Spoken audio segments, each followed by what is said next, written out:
Previously on The Bag Game. They wanted Billy to go to an Adidas school, to an Adidas branded school.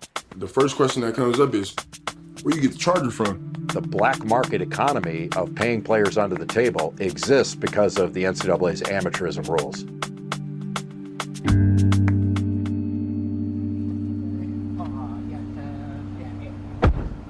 In 2019, I went with my reporting partner, Mark Schleybaugh, to Orlando, Florida. We were there to meet a guy named Brad Augustine.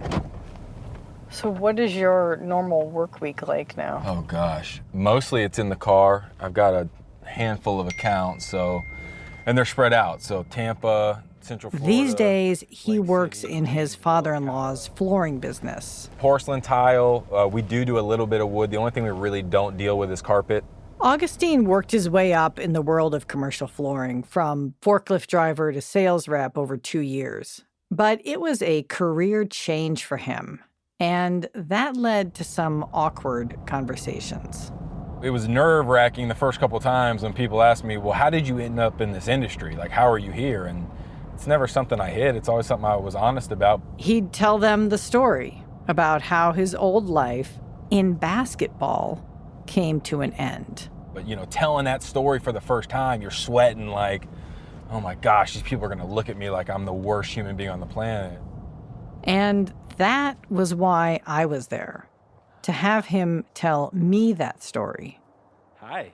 We arrived at his spacious home in a gated community in the Orlando suburbs. His wife, Alexa, greeted us along with their newborn daughter and her big sister, a toddler who ran across a playroom of dolls and toys toward the front door. You are silly. Yeah. In his previous life, Augustine was the program director of one of Florida's premier youth basketball programs. Teams like his aren't funded through public schools or rec centers. They're private operations. And Augustine went into debt to support the team. I was $50,000 in debt with not one penny in savings, nothing. Augustine tried getting money from every source he could think of, but he was struggling to keep his head above water. In September 2017, he got a call from Christian Dawkins, a rising sports business manager and aspiring financial advisor. Dawkins had connections at Adidas, and he had helped Augustine raise money in the past. He told me, listen, you need to come to New York and you need to meet my investor, is what he called her. Her name was Jill. According to Dawkins, Jill Bailey was a tech entrepreneur with money to burn who wanted to get into the sports business. Dawkins wanted her to meet Augustine, to prove to her he had connections to up-and-coming athletes. If Augustine talked the talk in front of Bailey, Dawkins promised to pull strings at Adidas to get money for Augustine's team. So I told my wife, I said, I'm leaving. I'm going to the airport. Augustine got to New York and checked into his hotel that night. I'm an early riser. I always have been. I'm up around 5 o'clock. So I'm up in the hotel room about 5:30. And I get a weird phone call. And I'm like, who's this? And the person on the other end of the phone says, this is so-and-so with the FBI. We know you're in New York City. You need to turn yourself in. Now, at this point, I'm not even thinking twice. I've got the funniest friends, so they prank call me all the time. And I hung up. Unfazed, Augustine made his way to the W Hotel in Times Square, where the meeting with Dawkins and the tech entrepreneur Jill Bailey was supposed to happen. So I get to the W at 7:30. We're supposed to meet at 8. So I'm there at 7:30. I got the laptop fired up. I'm making phone calls. I'm reading the news. 7:45. I'm calling Christian. Nothing's happening. 8 o'clock. Nothing. So now it's 9 o'clock, and now I'm pissed, right? I flew up here for this meeting. This guy's not even calling me back. He's totally ghosting me. Augustine decided he'd waited long enough and left the hotel. And I'm standing right in the middle of Times Square, just circles of people around me, and the lights are all lit up, and all of a sudden my phone just starts pinging. Notification after notification after notification. So I swipe the first notification I see, and it opens up a tweet, and it says, United States of America versus Jonathan Bradley Augustine. Augustine had just been criminally charged by the U.S. Department of Justice, and he found out about it through a tweet. I had to have sat there for 2 minutes just staring at my phone. I didn't move. I don't know if I took a breath. I was so confused. And then I think somebody bumped into me, and I just snapped out of it. And I started scrolling, and I see 4 felony counts. And so in that moment, before I did anything, I called my wife. I said, "Hey, babe, I have no idea what's going on right now, but I'm pretty sure I'm going to get arrested today." Brad Augustine didn't know the full story yet, but he had been implicated in one of college basketball's most dramatic pay-for-play scandals, the same one that ensnared Billy Preston. The Department of Justice has brought charges in a wide-ranging college basketball bribery and fraud, including 4 assistant coaches charged in a bribery scheme. Charges come after a sting operation involving wiretaps and a previously convicted financial advisor cooperating with the government. This marked the end of Augustine's career and would lead to him being called the most dangerous man in college basketball. From ESPN and 30 for 30 podcasts, I'm Paula Levine, and this is The Bag Game. Episode 3, The Sting.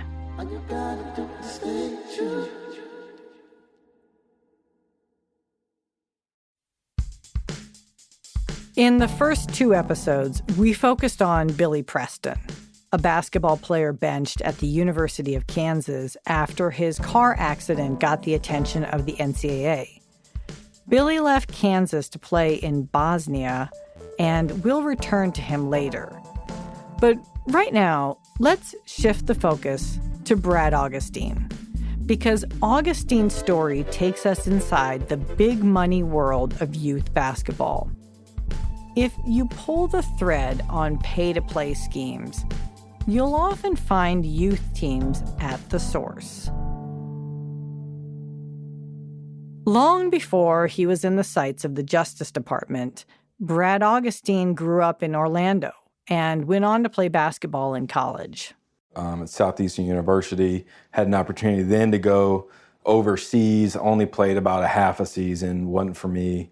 But Augustine wasn't ready to give up on basketball, so he returned to Florida and became a trainer. I had a really good name in the state of Florida training. I mean, I would argue at one point that I was the premier guy to go to. If you were an elite player, you were going to search me out for training. In 2012, one of the players Augustine had trained went pro, and he offered Augustine money to start a youth basketball team. That was the beginning of what was then called Showtime Hoops. We were known for just being the hardest working, toughest group. The team was part of the Amateur Athletic Union, or AAU, same as TJ Gasnola's team, the New England Players. As Showtime Hoops established itself, Augustine spent more and more of his time figuring out how to pay for the program. As I quickly realized, boy, it costs a lot of money to do AAU right.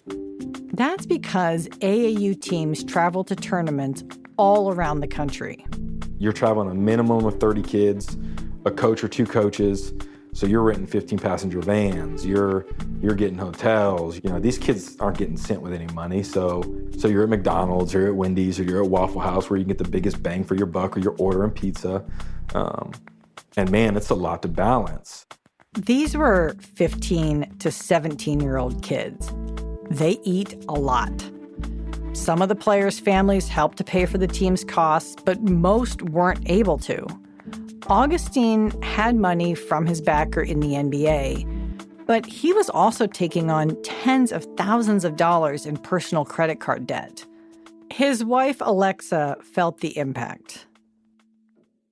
I was enough removed to see the destruction that could come from the irresponsibility with our finances. I think Brad was a little too entrenched in it, and he's a visionary, and he's a cup half full person. Alexa was herself a former college player at Florida State. She'd considered her own pro career overseas, but she stayed in Florida and ended up working in an athletic program at a local high school. I kind of felt like a single mom for a lot of time. I was working a full-time job. Most nights he wasn't there. He was either traveling or driving, helping pick up a player, drop a player off, take him to get books for school, whatever that entailed. Augustine knew the only way to keep Showtime Hoops going was to get sponsored by one of the apparel companies and play in their circuit. And with that, that's shoes, that's apparel, that's travel, that's all of the bells and whistles that come with being a part of Nike or Adidas or Under Armour. That's Myron Medcalf, who covers college basketball and recruiting for ESPN. I've been to events where, you look on the sideline and there are 5 boxes of shoes per kid because these companies just giving them that. But the kid flew first class maybe to get there. For the companies, it's an investment. Some of these kids are going to go pro, and brands want to establish a relationship. At the top, in terms of those deals, are the shoe companies hoping that they'll land the next LeBron. So they're putting a lot of money into making sure these tournaments are top-notch, and they are. To get your program on one of the top flight circuits, you need to have the kind of talent that attracts national attention. Augustine had a promising young guard named Nasir Little. Getting out to Nasir Little, and he continues to impress as he has. Unbelievable family, unbelievable young man. He was our motor. Floor, take the bump, the contact. He's got a grown man body already. He's already prepared for college basketball physically. Today, Little plays in the NBA for the Trailblazers, but at the time, he was Showtime Hoops' star. Augustine made a connection with a rep from Under Armour, and his pitch was simple. Give us a shot. I don't want any money. I don't want anything. Just give us an opportunity. Just give us an opportunity. Let us get on the circuit. In 2016, Augustine's team competed on the Under Armour circuit. We lost every single game on the Under Armour circuit. And you want to talk about showing up to a tournament and having these guys look at you like, you sold me a bag of goods. You guys are terrible. And now, not only that, now we're not traveling to Georgia. I'm having now to buy flights, right? So now I'm flying a whole team to Indianapolis, to New York. You ever tried to rent 2 15-passenger vans in New York City? You know how expensive that is? So, we're just scraping by. And at the end of that season, I just remember I felt so defeated because, we had failed on the biggest stage. It was at this moment, when things were particularly bleak, that Augustine made a friend. I ended up getting connected to a guy who I was told, just had the juice. And somebody got me a meeting and said, meet this guy. If you think your program's that good, sell this guy and you may figure it out. And that was Christian Dawkins. What was your first impression of Christian? Very bright, very direct, very intelligent, understood the landscape, was clearly knowledgeable, was clearly tied in, clearly had influence, no BS. To understand Christian Dawkins is to understand the complex way that under-the-table money works its way into the system. Here's Dawkins talking in an interview on YouTube about how he got started in the business. Once you're around talented people who are worth money to entities and businesses, people figured out that I could be, beneficial to their businesses, and it kind of blossomed from there. Dawkins had been working as what's known as a runner for a prominent agent who paid him to recruit young basketball players with pro potential. But around the time of his meeting with Augustine, Dawkins had a new plan. He wanted to start his own financial advisor business. He would steer kids to particular schools and then take the athletes on as paying clients once they turned pro. Here's Myron Medcalf again. Christian Dawkins represented himself as someone who could help teams get players, someone who could make moves, someone who could be a go-between to the top talent in America and the top programs in America. Those sorts of claims are often exaggerated. Dawkins needed connections like Augustine to deliver. You better believe about 25% of what you hear on the AAU circuit, because the other 75% is probably BS. And if you're Christian Dawkins, you're trying to figure out, yeah, I want to build these relationships, but I'm also trying to move up the food chain too. And I'm not moving up the food chain without somehow being a power player in this business that people can turn to when they want to land top prospects. Understanding the payoff for people like Dawkins is key to understanding the bag game. Sometimes go-betweens like Dawkins would get a fee for recruiting a player for an agent or a shoe company. But that's not a sustaining income. So what's in it for them in the long run? According to Matt Babcock, the former agent we met last episode, it comes down to what's known as a point, or a percentage of an athlete's pro contract. The terminology, they want a point, which means they want 1% of your agent fees. That's a very common sort of standard request from AAU coaches, handlers, even parents. And I think the guys that have probably done this the most successfully are the guys that have long-lasting relationships with schools, agents, or shoe companies, that they do take those deals and they ride it out the long term. So where is that actually written down? Is that in writing anywhere? Probably not. I think a lot of those are just sort of wink-wink type deals. So how often do the players even know this is happening? I'd say in most cases they don't know. So that's the long-term strategy for people like Dawkins. He positioned himself as someone who could deliver top players to agents, apparel companies, and colleges.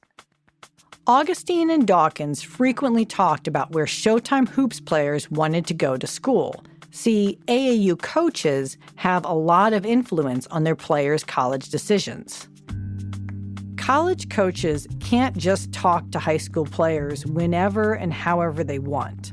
The NCAA controls that. So the AAU coach is the go-between. 20 plus years ago, if you wanted to go and get a top player in America, you went to his high school coach. That's not the case anymore. I mean, you're going to the AAU coach 9 times out of 10. So they're powerful. If Coach K wants players, he's got to call you. Bill Self has to call you. Augustine helped Dawkins by steering his program's top players toward colleges that wore Adidas, like the University of Miami. I was looking at it like, okay, if the kid's kind of leaning toward Miami, well, we need Adidas to step up, right? If we're going to help the brand, which a 5-star kid going to one of your premier schools helps the brand. If he's going to help the brand, I'm going to Christian and I'm saying, man, like, what's up? Like, we need to be taken care of. Augustine had influence over where his players decided to go to college. And if it worked out, he was hoping to get points on their eventual contracts. For me, it was a long-term play of, okay, Nasir's going to be our first pro, right? That's going to change the game for our program, like, because this kid's going to end up signing a shoe contract one day, and we're going to write it into his rider that our program is taken care of through the shoe company. As their relationship grew, Dawkins introduced Augustine to people at Adidas. So, just like he had with Under Armour, Augustine asked for a shot, for Showtime Hoops to prove itself. This time on Adidas's gauntlet circuit. Just let us play on the circuit and give us product. Give us jerseys, shoes, bags, and backpacks. I don't want anything else. And let me prove myself. And they agreed to it. Augustine seized an opportunity to attend an Adidas directors meeting in Las Vegas early in 2017. That's where shoe company executives and AAU program directors would meet and talk about the year ahead. And it's where Augustine saw how the big apparel companies saw things. You weren't sitting in that room if you didn't have a player that there's an outside fringe possibility that at some point they were going to be a professional basketball player. And let's be honest, like if we're approaching it from a capitalism standpoint, it's brilliant. How did the shoe company reps communicate that to you? Were they subtle about it, or how did they deliver that? I mean, message? it was pretty direct. I mean, guys, like we're here for pros. That's what we're here for. If you don't deliver, you're done. You won't be in this room next year. And again, there was no naivete about it. Like, that's what shoe company basketball is. It's not, Nike's not funding a team here in Orlando because they send kids to college. They don't care. They've got 4 or 5 kids on their team that could be NBA players at some point. That's the model of their business. Augustine thought this time he did have a guy, Nasir Little, and a strong program. And he needed Adidas's money because he was burning through his own. So I would say I probably walked out of that Under Armour year $15,000, $20,000 in credit card debt. My check came in and it had to go to the house and it had to go to the bills, and literally whatever was left over went back into the program. Augustine was sinking deeper into debt, but he didn't see any alternative. When you've got 30 young men that are looking at you, it wasn't just like, oh, this is going to be embarrassing for me if I don't pull this off. It's these kids and these families and these coaches are depending on me to come through. So now to be in that position, I mean, I was terrified. Augustine got the team through most of the season, but with one tournament left in Las Vegas, he was all out of cash. Augustine put all his hope in Christian Dawkins. Christian had been telling me he was going to get me some money for about a month and a half, and I hadn't got it. But he told me he was going to get it to me in Las Vegas. And so I said, I need you to be positive about that because I'm going to fly my team out there, and I can't afford round trip. So I'm going to buy one ways. Once there, he got a call from Dawkins inviting him to a meeting with an investor at the Cosmopolitan Hotel. So he calls me and said, hey, we're going to go meet this guy. He's got the money for you. So I remember taking the elevator up to the highest floor you could go on the elevator, stepping off, and then there was another private elevator. We get on that elevator, and we go up to the top floor of the Cosmo. And I remember stepping off, and it was like something out of like an Ocean's 11 movie, right? Like the hallways, were like velvet walls. I'm like, this is insane.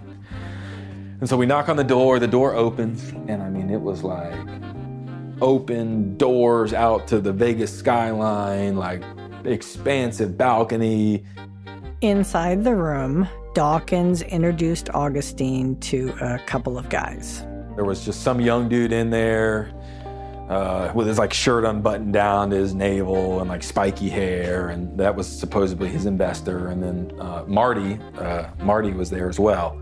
Marty was Marty Blazer, a financial advisor from Pittsburgh. We were just shooting the crap, just talking. And then the topic of a player named Balsa Koprivica came up. Koprivica was planning to play for Augustine's team the next season in 2018. Louisville wanted him badly. And so the whole premise of the meeting was, okay, this guy's going to give me this money, and I'm going to tell him the kid's going to Louisville. So, we're in there, and he's like, okay, yeah, like I'm going to give you this money. This is for the mom and the family. Mind you, the kid and the mom had no idea what was going on, right? So, I'm telling these guys, yeah, no, the mom needs this to live. I got to pay. I got bills that are associated with this kid, whatever. The investor with the unbuttoned shirt handed Augustine an envelope full of cash. And so I remember getting up, taking that envelope of money, leaving the Cosmo, and that was it. How much money was it? It's right under 13 grand. It's like $12,700, somewhere in there. What did you do with the $12,700? I bought us our flights home, and the rest went to recouping expenses. By that point, like I said, I was so far in debt. Our whole trip was on my Amex card. So it's paying off my card, trying to get the balances down. Augustine had done what he had to do to get his team home. But what he didn't know was that the room at the Cosmo was bugged. The FBI had the whole meeting on video. And Dawkins' investor, who handed over the cash, he was an undercover agent.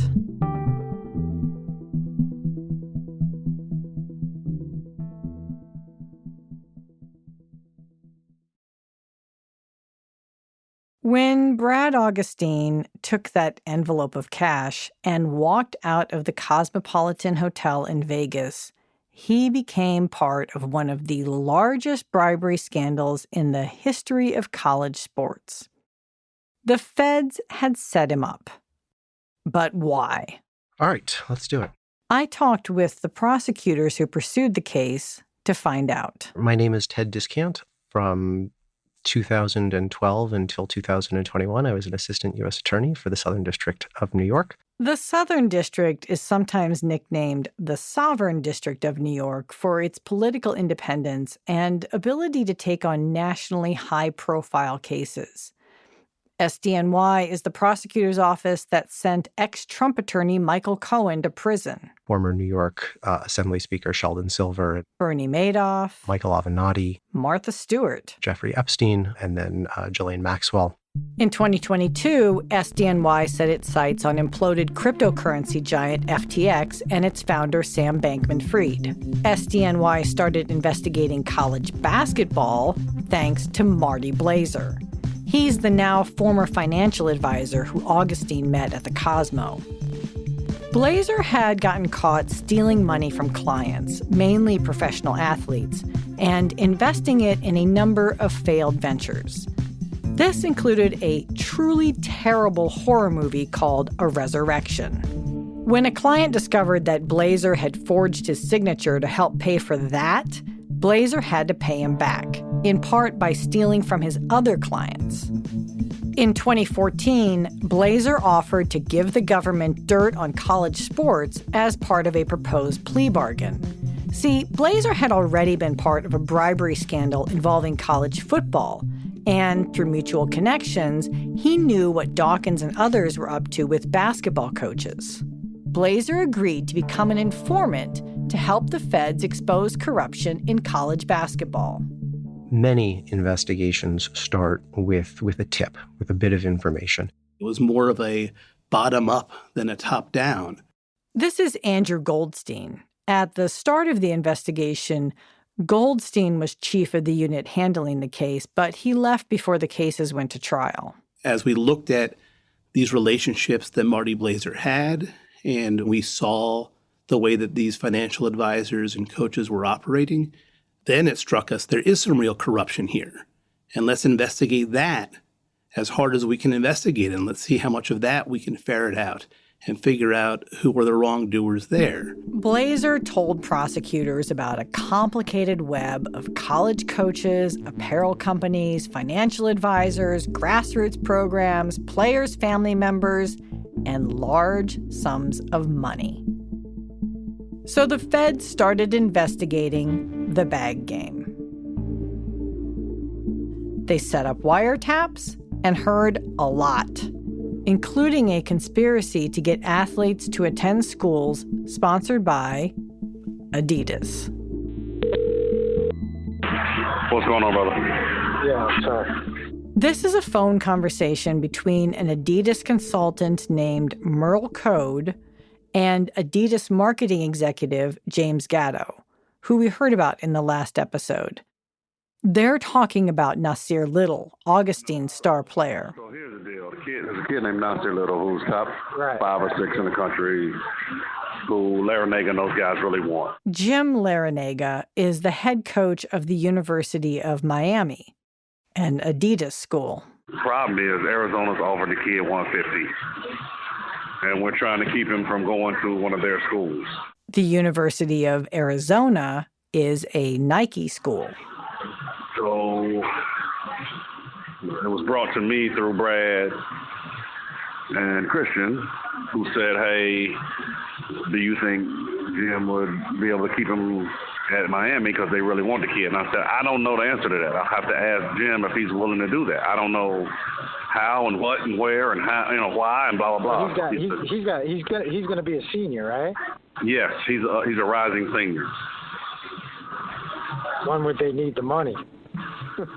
The recorded calls gave government investigators scraps of evidence, stray mentions of names and dollar amounts.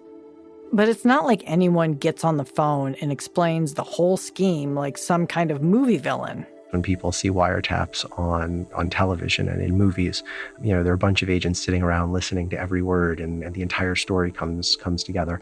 In practice, you're usually talking about fitting together bits and pieces and snippets of conversation and trying to understand what frequently coded conversations are about. And then August 25th, Louisville needs to get $5,000 in account for the big kid from Florida, that Brad Augustine is a guy who Jeff met and Marty met, and he's gonna, be expecting on August 25th $5,000 for the big kid that Louisville's trying to get. As the picture started to come into focus, it became increasingly clear that what we were listening to was a scheme to make a very large payment to the family of a student athlete in a manner that the scheme participants themselves seemed to understand was highly problematic and ultimately illegal. The wiretaps show that the conspirators were trying to cover their tracks, not always successfully. Here's a call between Dawkins and TJ Gasnola, the Adidas bag man we met in the last episode. In this call, Gasnola is scolding Dawkins for blabbing about the $100,000 they were arranging for a player to go to an Adidas school. I adore you. I think the world of you, and I take care of you. That shit right there, I don't talk. Like, that shit right there gets people in trouble. Now, you can say, you can do this, yo. If you go here, I can take care of this. I get that, that's fine. But names and money, you can't do that. Because I like this guy a lot, and I'm going to help him. Okay? And I brought order back to the situation yesterday. Because God knows there's a bunch of fucking idiots around me at Adidas, so don't shut the fuck up. It's brutal. The FBI tried to get the conspirators to explain their scheme on the record. Here's Adidas consultant Merle Code again, laying out the bag game in a meeting with undercover agents. It's a corrupt space as it is, and cheating is cheating. Whether I give you $1, $100,000, or I get your mom and dad jobs, it's cheating, right? So in some form or fashion, Duke, North Carolina, Syracuse, Kentucky, and all of the schools are doing something to help get kids. That's just a part of the space. The FBI also set up a meeting with Christian Dawkins and his business associates on a 2-story yacht in a Manhattan marina with undercover agents Jill Bailey and Jeff D'Angelo. The agents were posing as a young, wealthy couple.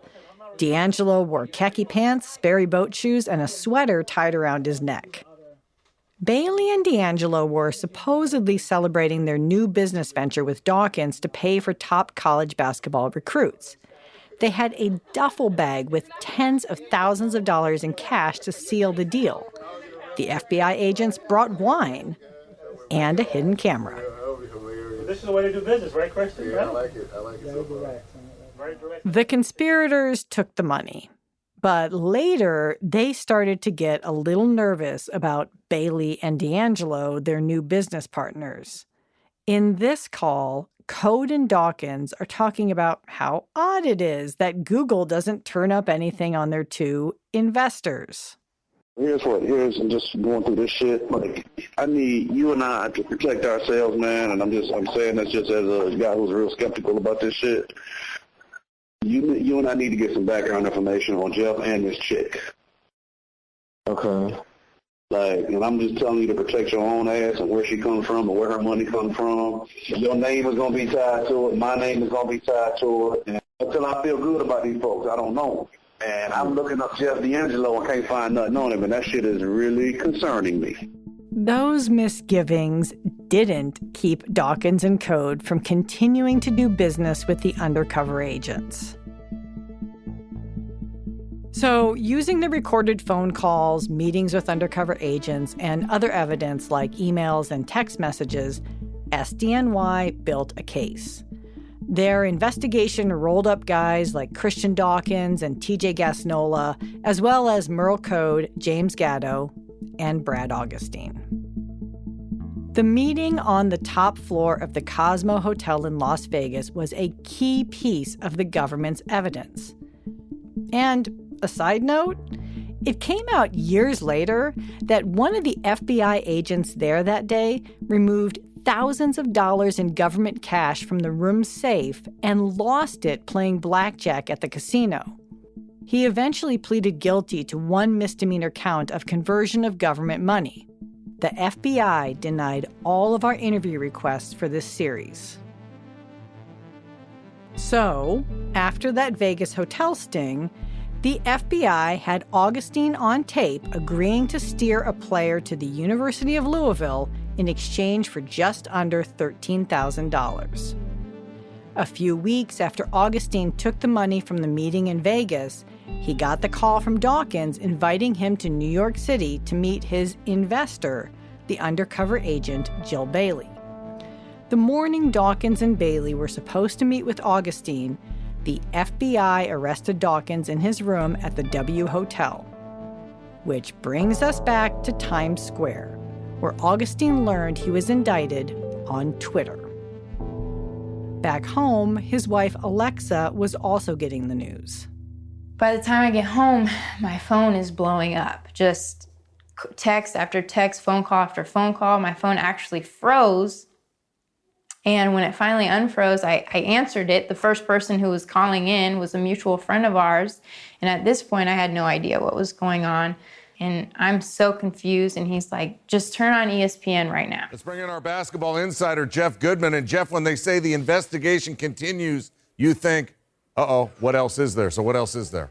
That's exactly what I think, Neil. And we don't know exactly what there's going to be, but what we do know is there's 10 people that have been arrested that could all roll and give other names to the FBI.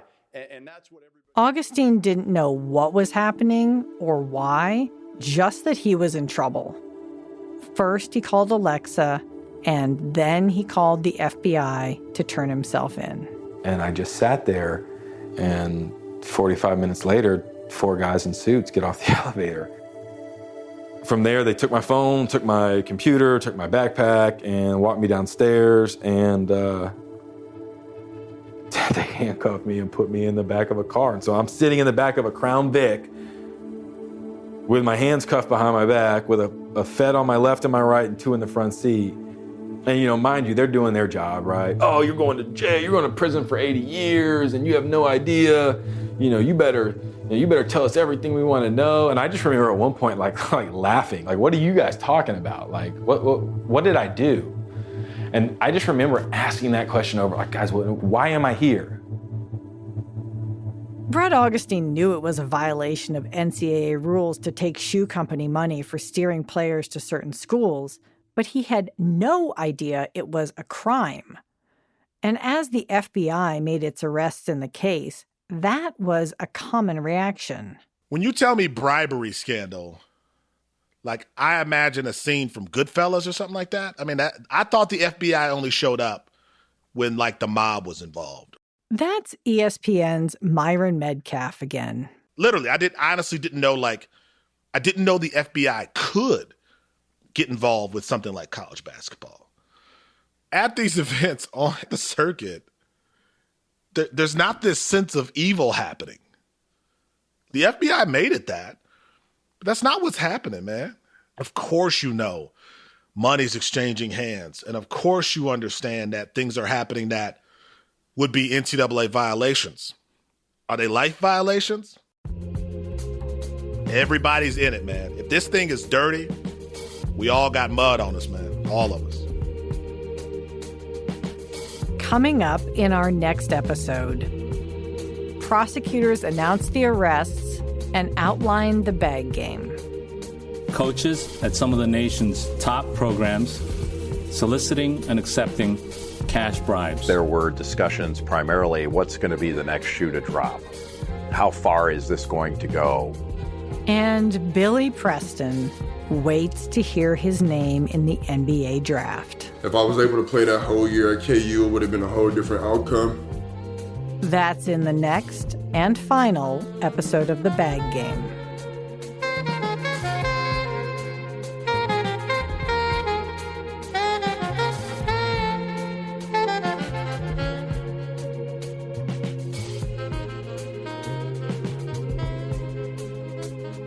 The Bag Game is based on reporting by me, Paula Levine, and Mark Schleybaugh for ESPN's investigative unit. Senior producer is Matt Frasica. Senior editorial producer is Eve Tro. Line producer is Kath Sankey. Associate producers are Gus Navarro and Megan Coyle. Production assistants are Diamante McKelvey and Isabella Seaman. Archival producers are Megan Coyle and Ji Young Park. Music by Braxton Cook, with additional composition, scoring, and sound design by Hannes Brown. Say what's in your heart, babe. Don't let them tell you who you are. Just trust in me and you'll go far.